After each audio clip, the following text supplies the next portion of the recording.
Paano kung humarap ka sa korte ng Diyos, pero patay ka na? Hindi sugatan, hindi mahina, patay.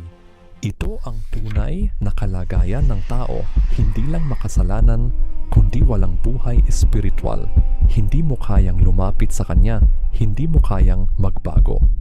Paano hahatulan ang isang taong hindi man lang makasagot, kahit patawarin, patay pa rin? Pero may ginawa ang Diyos na hindi kayang gawin ng tao. Hindi lang niya pinatawad ang makasalanan, pinuhay niya. Ito ang bagong kapanganakan, mula sa kamatayan, naging buhay, mula sa kadiliman, naging liwanag. Hatol ng hukom, buhay. Kung ikaw ay patay sa kasalanan, may pag-asa pa. Ang Diyos na bumuhay, kaya ka ring buhayin. Kung pakiramdam mo, ikaw ay patay sa loob, manalangin tayo. Ama naming Diyos, kung ako ay patay sa kasalanan, bigyan mo ako ng bagong buhay.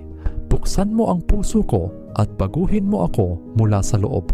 Hindi lang kapatawaran ang kailangan ko, kailangan kita.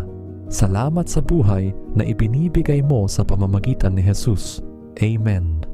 Kung nais mong maintindihan ang hatol ng Diyos sa buhay mo at makita kung paano niya binubuhay ang patay sa kasalanan, panoorin ang buong series na The Case of the Dead Soul, Regeneration, at tuklasin ang pag-asa na hatid ng bagong buhay.